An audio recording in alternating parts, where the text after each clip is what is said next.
Hi, welcome to Addictionary, where we help people to transform their addictions. Around 7 years ago, I was working at an addiction centre in Perth, Western Australia. And I remember going down in the elevator to get my next client one day. And as the elevator doors opened and I walked toward this guy, I remember getting the shock of a lifetime. This guy was yellow. So he had yellow skin, yellow eyes, yellow teeth. And as I held my hand out to shake his hand, his hand was cold and clammy. And I remember thinking in that moment, wow, I feel like I'm looking at a dead man. And I don't know if I can help this guy.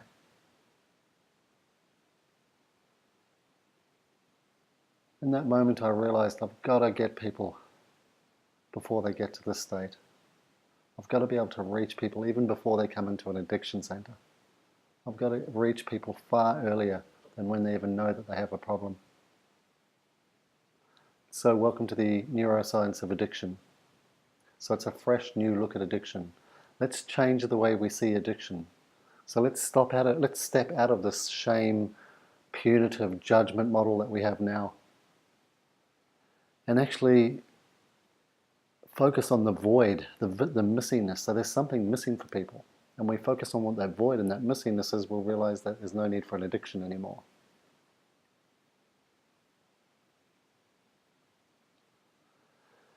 So I realized in that moment, the earlier we catch it, the earlier the awareness, the easier the change will be. So let's catch it as early as we can. So what is addiction? The dictionary definition is the fact or condition of being addicted to a particular substance or activity. In the rehab centres, we used to say the use or misuse of an inappropriate behaviour or substance to avoid one's perceived reality. So it's really interesting to note the inclusions of the words use and misuse here. Most people don't think they have a problem because they're not misusing. Yeah, look, I'm not an alcoholic, but I drink every day. So it's the use and misuse, which is interesting.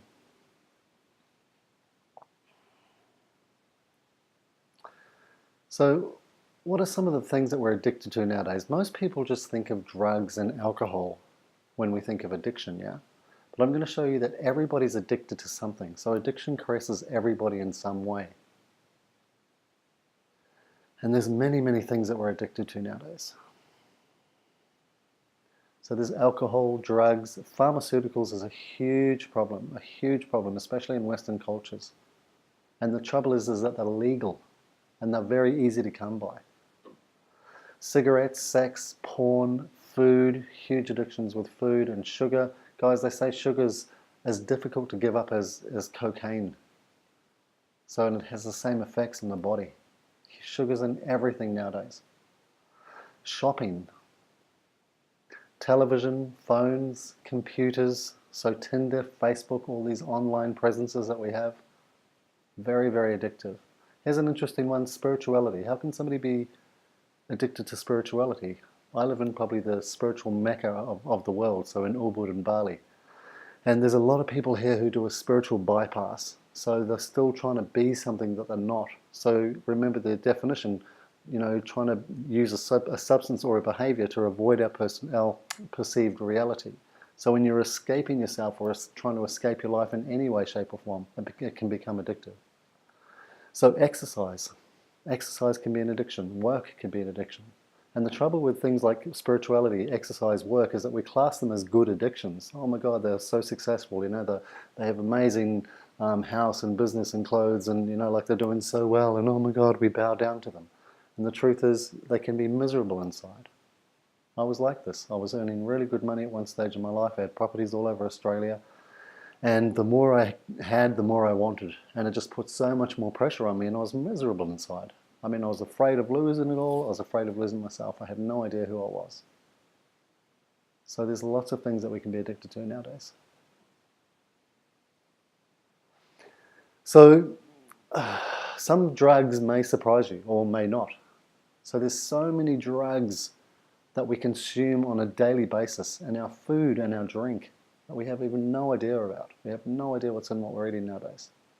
A lot of addictive behaviors, a lot of addictive substances as well in our foods. So there's 3 main points I want to leave you here with this presentation. Number 1, the opposite of addiction isn't sobriety. In fact, we're going to show you what the opposite of addiction is. Number 2, addicts don't choose to become addicts. Not consciously anyway. And number 3, addiction is completely reversible.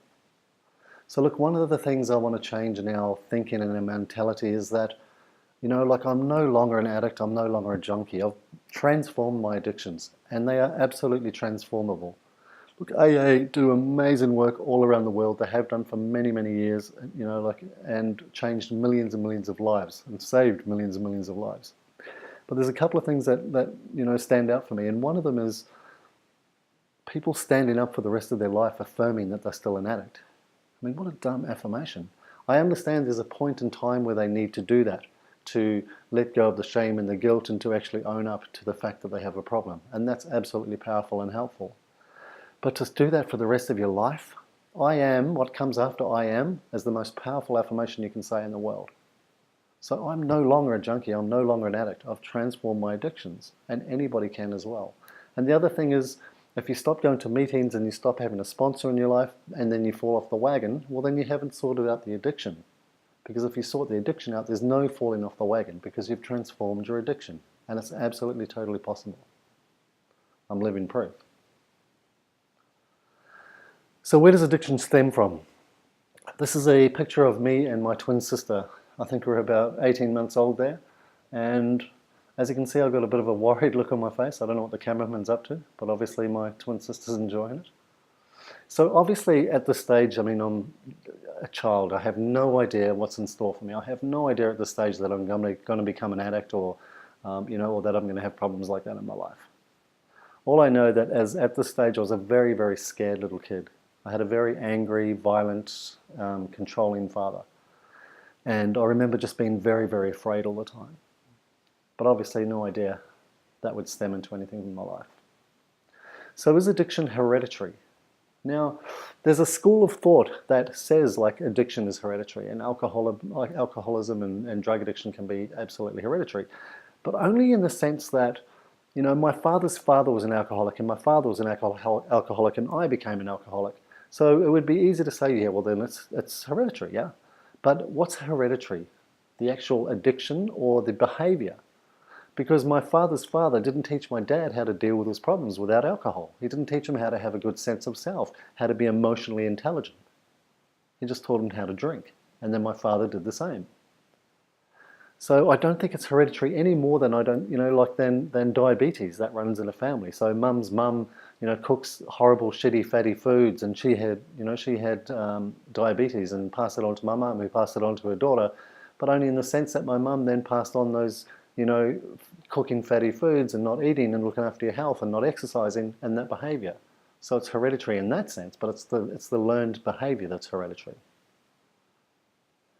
So is there a chemical imbalance? Now they can study the systems of addicts and there's absolutely a chemical imbalance.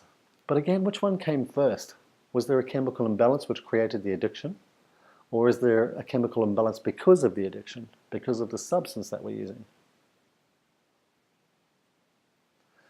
Is there a brain defect?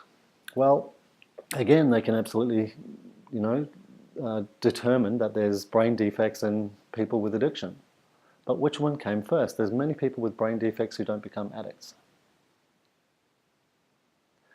Is there a cellular deficiency? Again, provable. However, which comes first? So, if I have an addiction to sugar, is that because I have a cellular deficiency? Now, my cells, if I stop sugar, my cells are going to scream and kick up a fight and to do anything to get my brain to give me more sugar because they're cellularly addicted to the sugar.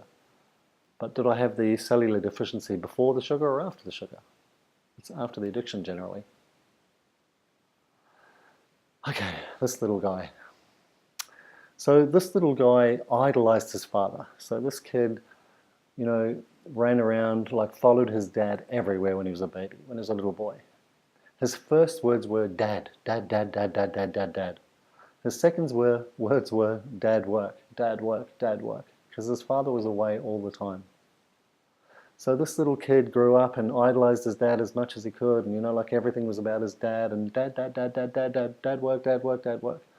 And then as he got older and the dad was away, the dad was actually an alcoholic, and he also was into drugs. The connection between him and this little boy got wider and wider and wider. The gap got wider and wider and wider. And this little kid started to really shut down and drift away from his dad. When this little boy was 9 years of age, his father had him by the throat, up against the wall, wanting to punch him in the face. I am this boy's father. This is my son. And as I looked into the eyes of this frightened little boy, I remember thinking in that moment, what the fuck happened? How did this happen? I turned into my dad. In that moment, I realized I'd turned into my father. And I'd spent my whole life saying, I will never be like my dad. I'll never be like my dad. And in that moment, I realized I'd turned into him. And I realized then that I needed help, and I needed help outside of myself. Because if I was serious about not wanting to be like my dad, and I was, and I still turned into him, then it had to be something more powerful than I was. So I started to go and get help outside of myself, which is so important. So most change doesn't happen until the pain of where you are becomes greater than the fear or the uncomfortableness of moving forward. The trouble is, everybody has a different level of pain. So for me, the pain was like, oh my God, realizing I turned into my dad and wanting to hurt my son. Some people, it's just the pain of people finding out that they have a problem is enough, or the embarrassment of people finding out that they have a problem is enough to make them want to change. For some people, it's the threat of losing their partners or their kids or their relationships, and that's enough to make them want to change. But for some people, death isn't even enough to make them want to change. Again, when I was working in the rehab center, I had a phone call from reception one morning, and they asked if I could see an emergency client. And I said, yeah, just clear my schedule. So I went down and got this guy and brought him back into my room. And this guy was an alcoholic. His name was Peter. He'd done the program many times before. And he had a big red bulbous nose. He had, very flushed red skin. This guy drank from the time he woke up until the time he blacked out. So he has no idea when that was. But he drank every single day. And he sat in front of me in this counseling chair this one morning. And he looked at me and he said, Dino, they just brought me back to life. He said I was dead. And I remember waking up on this cold steel gurney of the hospital bed and realizing, fuck, I died. So we checked him back into the program, and sadly he didn't continue. So the fear of death, or experiencing death even, wasn't enough pain for this guy. And this is how strong addictions are. So we don't choose to be an addict, or we don't choose to, for it to happen like that. It actually just starts to get more and more and more control over us, more of a hold over us. And then look, my want for this guy to stop wasn't as great as his need to continue. And it gets to a point where it's not even a desire anymore. It's actually a need. I remember when I was a junkie, and especially for the last year or so, maybe more than that I was using, I hated the fact that I was using. I hated myself, I hated the drug, I hated everything about it. But I couldn't stop. It had such a strong hold on me that I had to do whatever I could to get it into my system. And I did whatever I could. I did some horrible things. So what's missing then? What causes, say, heroin addiction? This is a really stupid question, right? It's obvious, we all know it. Heroin causes heroin addiction. Here's how it works. If you use heroin for 20 days, by day 21, your body would physically crave the drug ferociously because there are chemical hooks in the drug. That's what addiction means. But there's a catch. Almost everything we think we know about addiction is wrong.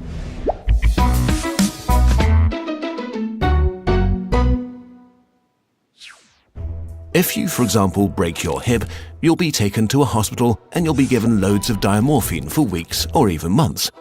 Diamorphine is heroin. It's in fact much stronger heroin than any addict can get on the street because it's not contaminated by all the stuff drug dealers dilute it with. There are people near you being given loads of deluxe heroin in hospitals right now, so at least some of them should become addicts. But this has been closely studied. It doesn't happen. Your grandmother wasn't turned into a junkie by her hip replacement. Why is that? Our current theory of addiction comes in part from a series of experiments that were carried out earlier in the 20th century. The experiment is simple. You take a rat and put it in a cage with 2 water bottles. One is just water, the other is water laced with heroin or cocaine. Almost every time you run this experiment, the rat will become obsessed with the drugged water and keep coming back for more and more until it kills itself. But in the 1970s, Bruce Alexander, a professor of psychology, noticed something odd about this experiment. The rat is put in the cage all alone. It has nothing to do but take the drugs. What would happen, he wondered, if we tried this differently? So he built Rat Park, which is basically heaven for rats. It's a lush cage where the rats would have coloured balls, tunnels to scamper down, plenty of friends to play with, and they could have loads of sex.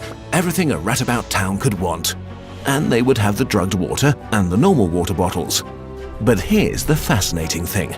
In Rat Park, rats hardly ever use the drugged water. None of them ever use it compulsively. None of them ever overdose. But maybe this is a quirk of rats, right? Well, helpfully, there was a human experiment along the same lines, the Vietnam War. 20% of American troops in Vietnam were using a lot of heroin. People back home were really panicked because they thought there would be hundreds of thousands of junkies on the streets of the United States when the war was over. But a study followed the soldiers home and found something striking. They didn't go to rehab. They didn't even go into withdrawal. 95% of them just stopped after they got home. If you believe the old theory of addiction, that makes no sense. But if you believe Professor Alexander's theory, it makes perfect sense. Because if you're put into a horrific jungle in a foreign country where you don't want to be, and you could be forced to kill or die at any moment, doing heroin is a great way to spend your time. But if you go back to your nice home with your friends and your family, it's the equivalent of being taken out of that first cage and put into a human rat park. It's not the chemicals, it's your cage. We need to think about addiction differently. Human beings have an innate need to bond and connect. When we are happy and healthy, we will bond with the people around us. But when we can't, because we're traumatized, isolated, or beaten down by life, we will bond with something that gives us some sense of relief. It might be endlessly checking a smartphone, it might be pornography, video games, Reddit, gambling, or it might be cocaine. But we will bond with something because that is our human nature. The path out of unhealthy bonds is to form healthy bonds, to be connected to people you want to be present with. Addiction is just one symptom of the crisis of disconnection that's happening all around us. We all feel it. Since the 1950s, the average number of close friends an American has been steadily declining. At the same time, the amount of floor space in their homes has been steadily increasing. To choose floor space over friends, to choose stuff over connection. The war on drugs we've been fighting for almost a century now has made everything worse. Instead of helping people heal and getting their life together, we have cast them out from society. We have made it harder for them to get jobs and become stable. We take benefits and support away from them if we catch them with drugs. We throw them in prison cells, which are literally cages. We put people who are not well in a situation that makes them feel worse and hate them for not recovering. For too long, we've talked only about individual recovery from addiction. But we need now to talk about social recovery because something has gone wrong with us as a group. We have to build a society that looks a lot more like Rat Park and a lot less like those isolated cages. We are going to have to change the unnatural way we live and rediscover each other. The opposite of addiction is not sobriety. The opposite of addiction is connection.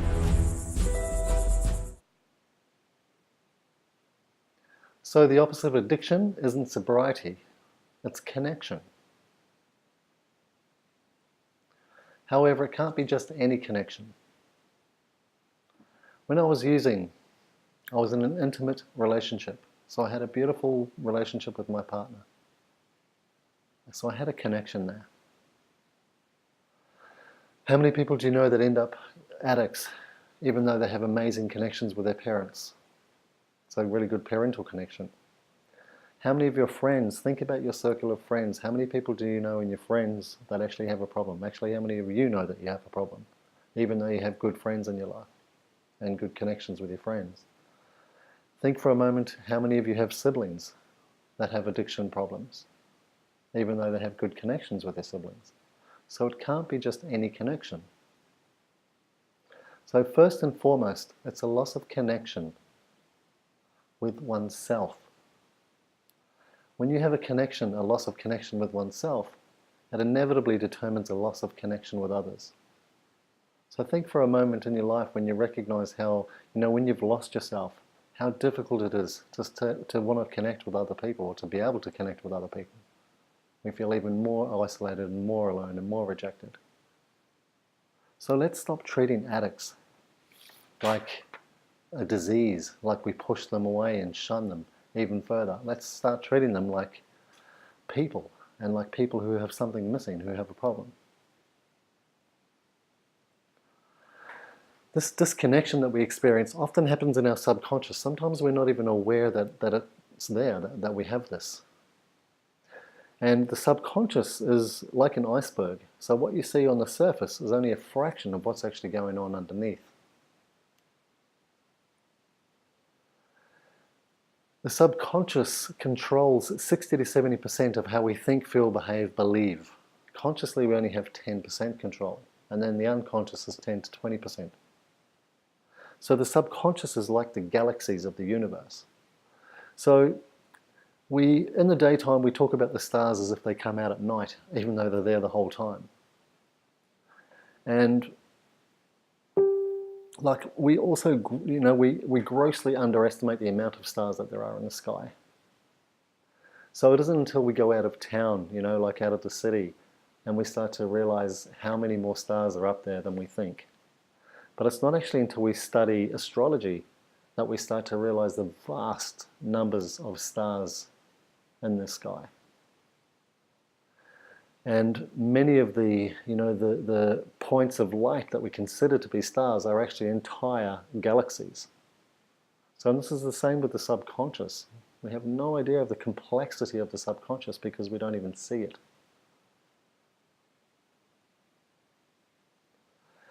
So I just want to talk about the brain for a moment. I want to show you who's actually really in control here.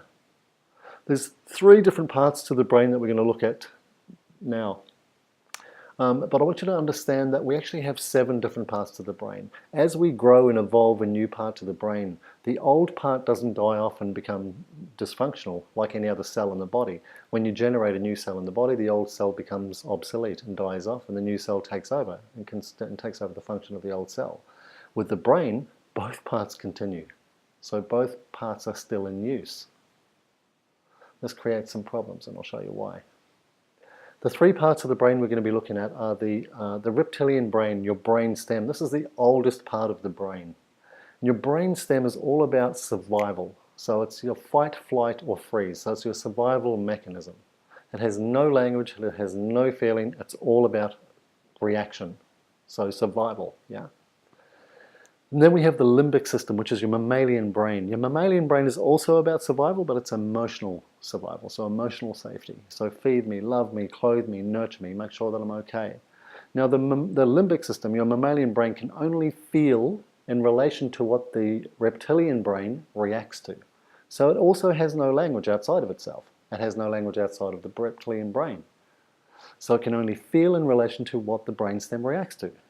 Now these 2 parts of the brain are known as your old brain. Now within your old brain, every single experience that you've ever had in your life is stored within your old brain. Now, if you think that's phenomenal, think about this for a second. Let alone is every experience you've ever had stored within your old brain. But every sense of every experience is stored there. So every sight, smell, sound, taste, touch, feeling, every sense of every experience you've ever had stored within your old brain. Just let that sink in for a moment. How incredible is that? Now they know this because they're able to operate on patients when, on a patient's brain while they're awake, yeah? Because your brain has a neural system but not a nervous system, so it doesn't feel pain like the rest of the body. So they're able to operate on patients while they're awake, and they can poke and prod certain parts of the brain. And the patient would have vivid recollections of things they had no conscious recollection of beforehand. You'll also recognize this. There'll be times where maybe a smell will trigger something for you, or a sound, or the sight of somebody, or a look that somebody gives you will take you back to a memory, and it'll be such a vivid memory. I have this experience whenever I smell fresh cut grass. So as soon as I smell fresh cut grass, it takes me back to a memory when I was about 9 years of age.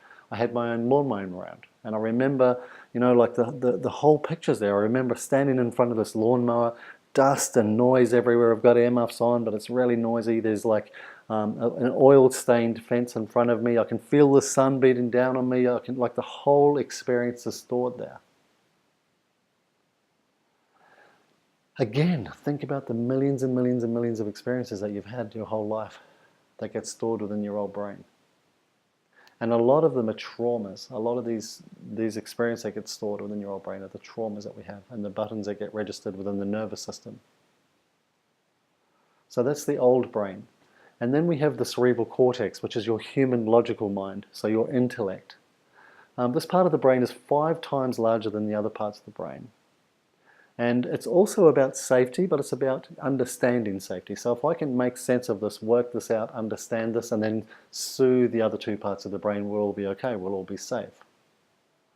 We only share this part of the brain, the cerebral cortex, we share it with 2 other mammals. One's like with an ape, who has a much smaller cerebral cortex than we do, and the other is with dolphins, who have a much larger cerebral cortex than we do. And they're starting to discover now that dolphins are way more intelligent than we are, way more intelligent. They can communicate with each other on opposite sides of the world through sonar. And they're starting to realize these things are intelligent beings. So the trouble with these 3 parts of the brain is that none of them actually communicate. And the problem that causes is, well, I'll explain to you. I'll give you an example of the problem that causes. So one of my earlier memories as a child is, I think I was about maybe 8 years of age, and I was walking home from the shop. Now, again, I can remember the whole memory. I've got a brown paper bag in my left hand, and there is a loaf of bread and some milk and butter. In my right hand, I have a rolled up newspaper. So I'm just walking down the road, minding my own business. I'm on the left-hand side of the road, and further up ahead on the right-hand side, outside of a property, is a boxer, a dog, breed of dog. So now the dog wasn't chained up or tied up. There was no one else around. It was just the dog laying on the grass. Now, I wasn't scared of dogs because we're a dog family. We always had big dogs, Alsatians, German Shepherds, our whole life. So, I wasn't concerned at all. And as I walked closer to the dog and I looked over, and the dog looked over at me, and I just went, "G'day, boy, how you going?" The dog jumped up, bolted across the road, attacked me. So it latched onto my leg and bit me. I froze immediately, and then I whacked the dog with a newspaper to get it off me, and it took off, and I had blood running down my leg. So in that moment, my reptilian brain, which is all about survival, my reaction, froze, and then it fought. So then I fought it with a newspaper, and it took off. What do you think my mammalian brain was feeling in reaction to that? So in that moment, I was feeling scared, obviously. I was feeling traumatized. I was feeling alone. I was feeling vulnerable. I was feeling kind of helpless and powerless. So all of these emotions and feelings that I was feeling as a result of this experience, obviously, So I limped home. My parents took me up to the hospital, and I ended up getting stitches, and they had to give me a tetanus shot and all of that. And then while I'm up there, my parents are talking to me, because we're a dog family, didn't want to get the dog put down. So they're going, "Are you sure you didn't do anything, Dean?" I said, "Look, I promise I didn't do anything. I was just minding my own business," and said hello to the dog, and he came running over, and I told him what happened. And so, like my dad's saying, look, obviously this dog's been beaten with something, like either a pipe or a tube or a newspaper, and that's why it's just kind of flipped out and reacted and come over and bitten you. And I was like, yeah, look, that makes sense, And like I said, we didn't want to get the dog put down, so we kind of just left it like that. So my intellect is then now trying to soothe the other 2 parts of my brain. So where my trauma lies, oh yeah, look, it was the dog's been beaten with something. No, obviously it's just kind of reacted and flipped out, and that makes so much sense, and soothes the other 2 parts of the brain. Yeah, that makes sense. The only trouble is, what do you think happened the next time I saw a dog? What took over? Now, it didn't matter whether it was a little dog or a big dog. What took over? My brainstem took over, my old brain. So immediately I would freeze, freak out, and then what do you think I'm feeling in relation to my brainstem reacting? All of the same feelings that I experienced when the actual event happened. So I'm feeling scared, vulnerable, powerless, helpless, alone, all of that stuff. Now my intellect then goes, no, no, no, no, no, no, guys, no, no, no, remember, it's okay, you don't have to worry. Remember the other dog was beaten up with a rolled up newspaper, don't worry. What do you think happened? Absolutely nothing. I was still freaked out. So who's actually in control? So we think we're in control. How many times have you heard people say to you, why are you overreacting? How many times have you caught yourself wondering, why am I overreacting here? Like when I was angry, when I had my son by the throat up against the wall. I mean, I was angry that I was angry because I didn't know why I was angry. So the trouble with, all of these traumas get registered within the nervous system. And the trouble is the nervous system has access to all of our senses, sight, smell, sound, taste, touch. It has access to all of our emotions, anger, sadness, fear, depression, anxiety. It also has access to our subconscious. So we find ourselves acting out in ways that we have no idea about. We have no idea why. So these traumas get registered in our system as our story, our subconscious story. Everybody has a subconscious story that we run about ourselves, and it's the thing that keeps us repeating the same patterns and cycles in our life over and over and over and over. Now they say by the time you're 8 years of age, 85% of your ego personality is fully developed. So how you think, feel, believe about yourself, how you believe the world sees you, 85% is fully developed by the time you're 8 years of age. We don't even build our intellect, so our cerebral cortex is not even developed until 8 years of age. So we've developed 85% of our personality before we even get an intellect.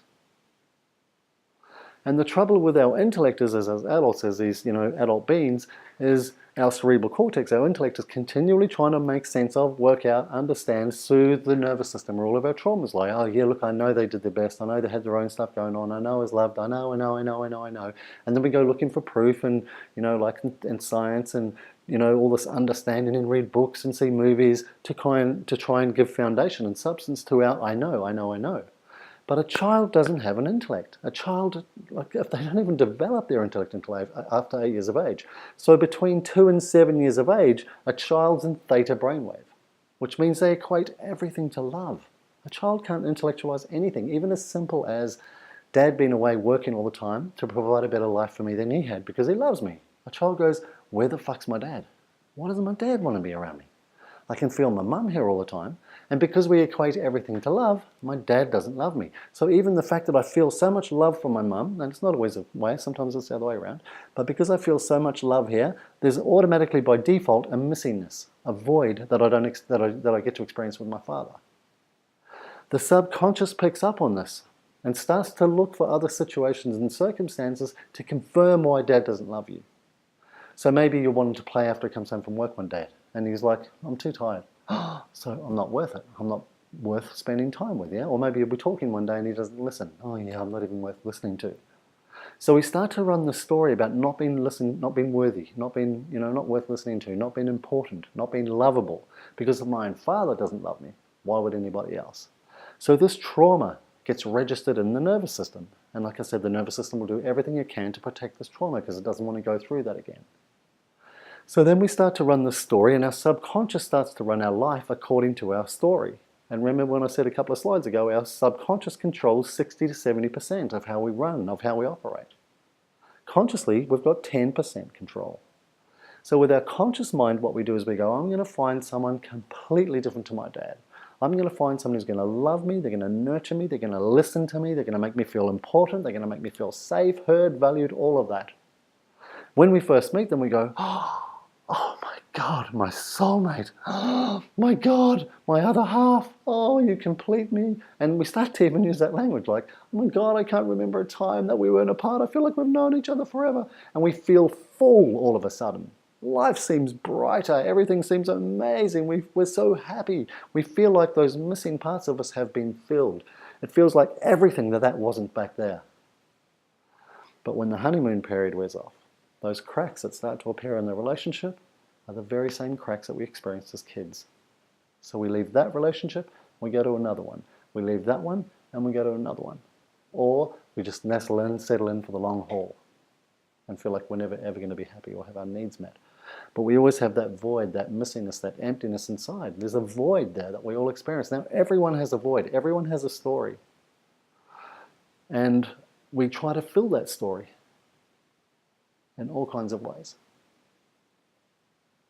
So with so much and such a big void, so much missing inside, the natural thing to do is to fill it with something. So stop and think for a moment. What are you trying to fill your void with? It might be drugs, it might be alcohol, it might be pharmaceuticals, it might be your relationship. It might be food, it might be cigarettes. It might be work, it might be exercise. I remember, when I started to swap my addictions for better class addictions. So I went from, after I was a junkie, I became an alcoholic. But then I started to swap my addictions for, I went to the gym and personal development. But I remember going to the gym, and even though it's a better class addiction, it was still an addiction, and it still affected my life. So if I wasn't going to the gym for 7 days a week, I felt horrible. It was like I was dependent on it. And I was ripped. I was the most fittest, buff that I've ever been in my life, and I never ever felt good enough inside. I still never ever felt like I was lovable. So there was a void, there was a missingness inside for me. So it didn't matter what I did, I still always had that void, and I was miserable. Money never filled it. Success, when I had a successful business, never filled it. My relationship couldn't fill it. So think about what it is that you're trying to fill your void with. So an addict doesn't consciously choose to become an addict. It's something that kind of happens. And it takes over, and it gets stronger and stronger and stronger and stronger without us even realizing. And it can be as simple as a telephone. How many times do you feel naked when you leave your phone at home? How many people, people are living their life through screens now. You go and have a look on the subway. When I go to Singapore for my visa runs, everyone's on their phone. Everyone in the train's on their phone. Go to concerts now, everyone's living through a screen. They're not actually experiencing the experience or life anymore. We seem to experience everything through our screens. We chuck a screen in front of our kids because we want to keep them occupied, We sit them in front of the TV while they eat their food. We're numbing everybody out. We're numbing this nation out, and we become addicted to that. So how do we lose this connection with ourselves? I'm glad you asked. So voids and values. So the void that we experience, our voids give way to our values. So our voids determine what's going to become important to us, what our values are important. Voids, what's missing, determines what's important to us. And then our values give way to our destiny. So I'll give you an example, generalizing a little bit, but did you know most lawyers, judges, police officers have a perception that there was an injustice done to them when they were kids. So what becomes really high in their value system is justice, doing the right thing. Protect and serve, and then that gives way to their destiny. They say most counselors, teachers, and psychologists, people working in the helping industry, have a perception that there was a misunderstanding done, or there was no communication, or they didn't feel safe when they were kids. So what becomes really important to them is safety, hearing, listening, communication, setting safe space everywhere. So that gives way to their destiny, to their job, to what they want to do here in the world. They also say most healthcare workers, so doctors, orderlies, people in the health industry, fitness industry, so they have a perception that there was some kind of ill health, either them or someone around them. So what becomes really important to them is health and being healthy, or providing health and curing. So your void gives way to your value, and your value gives way to your destiny. Now everyone has every human being has a void, and our voids are different. They're like and we have a value system because of our voids. And our values are like fingerprints, so they're completely different to everyone else. Even you recognize in your own family and with your own siblings, even though you're brought up in the same family environment, same mum and dad, same stuff going on, you have completely different interests. You have completely different voids and values. And you have a completely different experience of what happened to you when you were growing up. So your voids give way to your values, and your values give way to your destiny. Now, you communicate to the world in terms of your value system. So how you see everything in the world is related to your value system. So everything that aligns with your value system, you call it good and you gravitate toward it. Everything that negates your value system or goes against it, you gravitate away from it or you condemn it and call it bad. Everything that you do where you align with your values, you call yourself good, you pat yourself on the back. Everything you do that goes against your values, you call yourself bad, you beat yourself up, you carry guilt, shame, and it makes you do it even more. So how you communicate to the world is according to your value system. Now, values, like for me, the values that I had in my life were things like attention, freedom, independence, safety, family, and money. So these things were really important to me because as a kid, I didn't experience any of that. As a kid, I was lonely, I was trapped. So I had such an angry, controlling dad, I felt like I had no freedom. I felt I couldn't express myself, so I felt trapped, I felt dependent. There was a lot of fear growing up, a lot of isolation and rejection, and I just felt stuck as a kid. So my voids give way to my values, so the things that become really important to me. So attention, freedom, independence, safety, family, money are really, really important to me. So these values are the things that keep me alive, they're the things that keep me inspired in my life. Now, my partner, or my ex-partner, had different values. So her value system was all about family because her family broke up. So she had a void of a family connection when she was young because her family broke up when she was about 12 years of age. So for her, everything was about family. Now, I had family and I needed to get away from family. So in terms of my value system, I had an attention deficit disorder when it came to family. Now, she had an attention surplus order around family. So, I mean, because we communicate to the world in terms of our value system, we'd go out, we'd go to shopping centres and you know, my partner would be inspired with anything to do with family. So she'd be picking up clothes or anything for the house and go, hey, honey, look at this, oh my God, isn't it beautiful? And like I said, I have an attention deficit disorder there. I'm like, yeah, whatever, nice, but whatever. I had an attention surplus order in terms of my values, so like money and freedom, and you know, because I perceived that freedom or money and business could give me a sense of freedom. So I'd be looking at business opportunities or business books and things. I'd be looking at things to do with independence and freedom, and that would inspire me. Now, she had an attention deficit disorder in terms of that kind of stuff. So we communicate to the world in terms of our values. It doesn't necessarily mean that we have these things. So, but they're a perception, and there's things that I have in my life that inspire me to want to have these things. So when we start to lose these things in our life, so when we get to periods of our life where we feel down, where we feel low, so then the things that we value, like attention and my sense of connection with my family.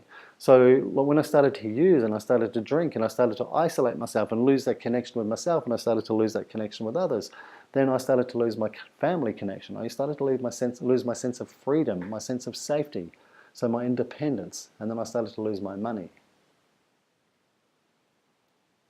So here, I've lost everything that I loved to live for. I've lost all of my values, all of the things that inspired me, all of the things that made me want to get up in the morning. And this is created, and this is known as your void. So again, I'm left with one big whole void inside, this missingness. Now this here is depression. Depression is when you've given up everything that you loved to live for. You will never cure depression with antidepressants. No drug will ever fill this void for you. It might stop you from going down any further because they numb you out. So I'm not saying if you're on antidepressants, don't stop taking the medication without advice, yeah? But I'm telling you that will never ever cure depression. So every time I'm reminded of these things that I'm missing, so every time I'm feeling down and I'm feeling stuck and I realize I'm not getting any attention, I realize, these things poke and they prod my heart. Because I'm realizing that I'm not having all of these things that were so important to me. Every time I go out and I see others with these things. Every time I remember how my life was and I'm feeling down and I'm feeling depressed. And this is why the depression is such a spiraling cycle. Because I feel even more depressed. Which means that I turn to my addictive behaviors, whatever it is that's going to make me feel better, because I have such a huge void inside. So this is where I find, when I was drinking and using, Suddenly I was the life of the party. So here's this little kid who had no confidence, who had no, who was scared, who was afraid, who was weak, who had no strength in his perception, no courage. I felt like I was missing all of those things as a kid. And then suddenly when I'm drinking and I'm the life of the party, and suddenly I got all this confidence that I never knew I had, yeah? So what do you think happened the next time I needed confidence? The next time I needed to go and meet people, or the next time I needed some courage? Hey, I know, I'll just take some more drugs, or just take some alcohol. Now the trouble is, the more I give my power away to this thing, the stronger that power gets in that, and the less I feel within myself. And then it gets to a point where I need that every time I need some confidence and some courage. And it got to the point where I couldn't even leave, like let alone to go to a job interview, I'd need to do that, or to go to anything scary, or to go and meet new people, or to go out on the town. How many people recognize they have to get primed? You have to get drunk before you go out to get drunk, because we're so socially inept. So the stronger that gets, the weaker we get. And then it got to the point where I couldn't even leave my house without doing it. Or even couldn't even get up in the morning and face the day without having it into my system. So that void becomes so great.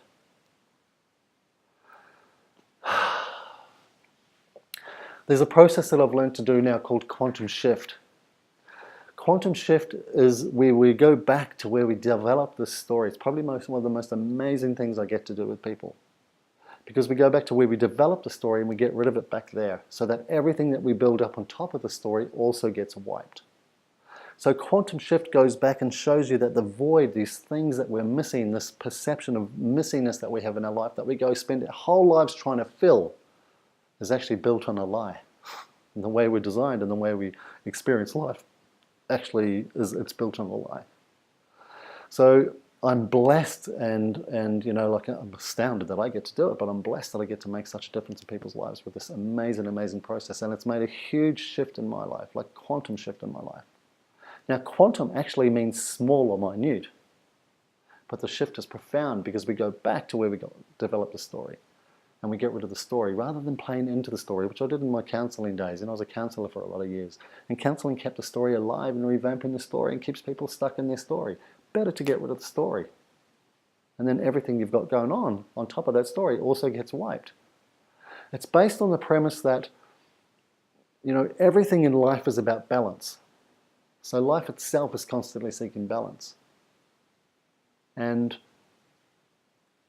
even if I break a human being down to our barest essential, the smallest, minutest particle I can break us down to, beyond all the tissues, skeletal, to a subatomic level, the smallest particle they can break us down to is called a quanta of light, or a measurement of light. That quanta or measurement of light has a positive and a negative polarity that happen at the same time to the same degree.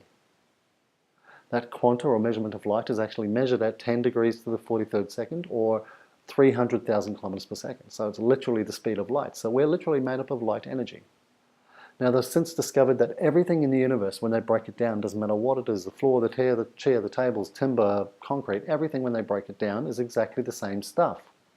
But it vibrates at different frequencies. So we're made up of the same stuff as the chair, the floor, the door, the walls, but we vibrate at a much higher frequency.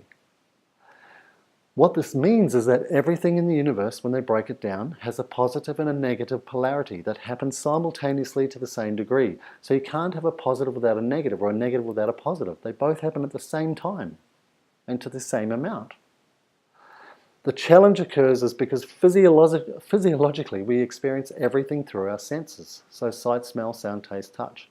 Our senses, which then translate through our nervous system, are where we build our experiences, our memories, and our emotions from. And our senses are bipolar, which means they can only ever experience one side or another at any given time. And because we only experience one side, we think the other side's not there, so we go chasing it all the time. And the things we go chasing are the things that were missing for us as kids, usually. And the more we chase them, the more they elude us. So this is why everyone's trying to be happy, happy, happy, happy, yeah? And then the happier we try to be, the sadder we become. The more pleasure, pleasure, pleasure, pleasure we chase in our life, the more pain we attract. And it's not the universe doing it to give us a hard time. But how can you impose a singularity on a universe that commands duality? The more you chase one side, the more the universe has to bring the other side in to balance you out. So by chasing one side, you perpetuate the other side. You can't have a positive without a negative, or a negative without a positive. You can't have a happy without a sad, a good without a bad, right without wrong, pleasure without pain, peace without war, in without out, up without down. Everything happens at the same time to the same degree. Now, I mean, the truth of it is, in the history of humanity, have we ever had peace on earth? Ever? No. But we chase peace, peace, peace, peace, peace all the time. And guess what we keep attracting? To the degree that we chase that, we get this. I don't know if you believe the story, I used to when I was growing up, but you think if there's ever going to be peace on earth, it would be when the Son of God's walking the earth. Because everyone would be like, oh shit, there's a God, sorry. About that, yeah. But even as a result of him being here, it created war. So these two are inseparable. But what happens is, if we start to dig a little bit deeper, and we look for the positive in the negative, and the negative in the positive, and we go down that rabbit hole, you start to uncover something else that's going on here. There is an underlying order, a perfection, a divine order to everything that occurs here. When you experience that perfection, that order, instead of having that void, that missingness, that emptiness, you start to realize, shit, there's nothing missing. Everything's as it's meant to be. And it alters your senses, which alters your perceptions of your experiences, your memories, and your emotions. So it completely shifts that void, missingness, to a fullness. This is what I'm blessed enough to be able to do with the quantum shift. So it sorts out the void, the missingness back there. It's one of the most powerful, amazing things I get to do with people. And I'm blessed that I get to do it. It has the biggest shift and change in people's lives. So, remember the three things that I wanted you to remember. Number one, the opposite of addiction is in sobriety. It's connection. But not just any connection. Connection with self, yeah? Addicts don't choose to become addicts. Do you understand now why they don't choose to become addicts? It's something that happens. Nobody stops and goes, oh yeah, I think I'm going to become a junkie, or I think I'm going to become an alcoholic, and the bigger the better. It takes over us. It gains more and more and more control without us even realizing. It happens in the subconscious as much as the conscious. And number three, addiction is completely reversible. Get rid of the void, you get rid of the addiction. So, I've created an online addiction program. It's a 16 weeks, a 4-month program. And it's been designed to address not the substance or the behavior, but the root cause. So it's all about the spider and not the cobwebs. Most of us are so busy focusing on the cobwebs. This is an online program. The reason I created this online program is when I was working in the rehab centers, the rehabilitation centers, I realized there were so many people who couldn't come in and get help. That's why I'm doing what I'm doing now. There were people who lived remotely. There were people who didn't want to be seen coming into an addiction center. They didn't want people to know that they had a problem, as well as there's people who couldn't afford it. So this is set up in a way that you complete one topic per week, and you get to integrate each lesson as we go along. Now, it's not even an addiction program. It's a life skills program. Anybody can do this program. So we look at things like relationships and, real stuff in life. We look at boundaries and responsibility and how to take self-responsibility. We look at, anger, sadness, fear, depression. We look at, relapse. We look at all these, like it's a life skills program. So there's an introductory offer where we give 50% off to the first 50 people in exchange for testimonials and for some feedback on the program. So this hasn't actually been launched yet. We're working on the launch now, but it's already been sent out to a number of people. We've got some amazing feedback and amazing results already.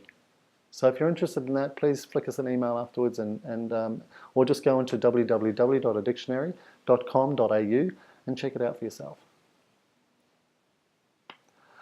So I want to give you some practical steps that you can take away immediately. So look, if you're sitting there and you know that you have a problem with whatever it is in your life, it can be just coffee, it might be cigarettes, it can be anything, and you know somebody else who might have a problem, then please share these with them, yeah?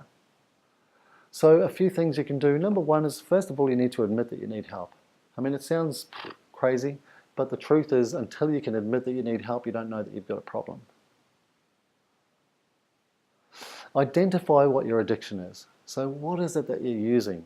What is it that you know that you're using too much? And it might be as simple as having a coffee every day. It might be that you're a full-blown addict. It might be, and that you don't want to admit it to yourself or to anybody else. Create a why. So you need to have a why in your life, a big enough why, to stop you doing whatever it is that you want to do or that you don't want to be doing anymore. And if you don't have a why, and it's not a big enough why, it'll always end up being why not.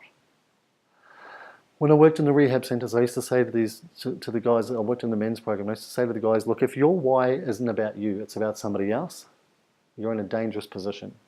Because if your why is because you want to get your partner back or because you want her to be happy, and she leaves you for whatever reason, then your why has just walked out the door. And you're left with a huge why not. And I saw this happen many, many, many times.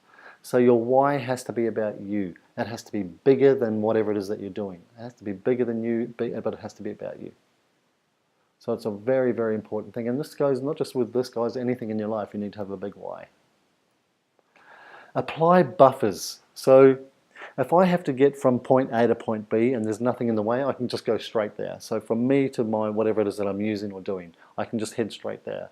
But if I put buffers or things, obstacles in the way, then it's going to be harder for me to get there. And it's going to distract me a little bit before I get there. So if you can do things like, even it might be like just go for, when you have a massive urge, you know, go for a ride. Or, you know, like a push bike ride or a walk, get some fresh air, get some sunshine. That might be enough just to distract you. All urges have a time lapse, yeah? So all urges have a time where they just dissipate. So sometimes even just drinking a glass of water. If you're trying to stop smoking, eat carrots. Did you know carrots have a natural form of nicotine in them, which sedates the body? I actually didn't even know this, and I just ate carrots when I started to give up smoking. And I didn't know why. I gravitated toward them. So luckily I was listening to my body. But sometimes just drinking a glass of water. If you're trying to give up alcohol, have some alcohol-free days. Create buffers in the way. So drink one, you know, if you can have an alcoholic drink and then a water, an alcoholic drink and a soda drink. I mean, soda's not so much better for you. You know, if you can replace it with something that's good for you, replace it with something that's good for you. Make a conscious choice to change. Now this sounds really ludicrous and stupid and simple, but my God, it's so powerful. How many times in your life do you just think, oh yeah, I think one day I'll do that, yeah, I'm sure I'll change, you know, yeah, it'll happen, oh yeah, I'm not quite that bad yet. But when you make a conscious choice and you have a why, the change becomes easy. So I know in my life when I go, okay, I'm done, I've had enough. And I talk about relapse in the addiction program because the relapse is a big part of it. And relapse is really, really important, guys. Like the last relapse I had was the best relapse I ever had in my life because it reminded me, cemented in every ounce of my being, what I didn't want in my life anymore. But if you make a conscious choice to change, then you can change. So when I stopped smoking, I just told myself, you know what, I've had enough. I don't want to smoke anymore. I remember that horrible, stinky, yucky feeling that I used to have in my mouth every morning. And so I just told myself, you know what, I'm now a non-smoker. From this point on in my life, I am a non-smoker. And I just kept saying to myself, I'm a non-smoker. Every time I had the urge, I'd have a glass of water, I'd eat carrots. I'm a non-smoker, I'm a non-smoker. So make a conscious choice to change. Never stop something without replacing it with something. But make sure whatever you replace it with is healthy and healthier than whatever it is that you were doing in the first place. So if you're trying to give up alcohol, don't just stop because you're going to create more of a void in your life. If you stop drugs, you're going to have a bigger void in your life. So replace it with something. So if you're stopping drinking, replace it with water, replace it with green juice, replace it with something that's going to be healthy for you. So then you're filling that void. So make sure whatever you're filling it with, though, is always healthy and better for you, especially in the long run. So I hope you find these tips really helpful and really useful, and I did. So I normally give this presentation at night, and I have a book, a personal journey all about my days as a junkie and an alcoholic, and a bit about my upbringing and also how I turned that around and ended up working in rehab centers and then getting to change lives holistically now. So you can get this book online, and there's copies of it on my website as well, so just go on there and check it out. So thank you so much for sticking with us to the end here, and it's been a pleasure, and I love to share this information. It's so important for me to get this out there and to to help as many people as I can. I love doing what I'm doing. I'm blessed that I get to love my job. It's not even a job because I love it. But it's important for me to be able to do this and to make a big change in the world, because we need to, guys. Everyone's beginning. I mean, addiction is becoming greater and greater and greater and greater and more powerful. It's happening around the world. It's global now. So remember, the earlier the awareness, the easier the change. Thank you so much. It's been a pleasure talking to you. If you have any questions, guys, if there's anything you want to know, please flick me an email, lifetalk@gmail.com. Lifetalk is LIFETORQUE, or dean@addictionary.com.au. Been a pleasure. Have an amazing life. Bye.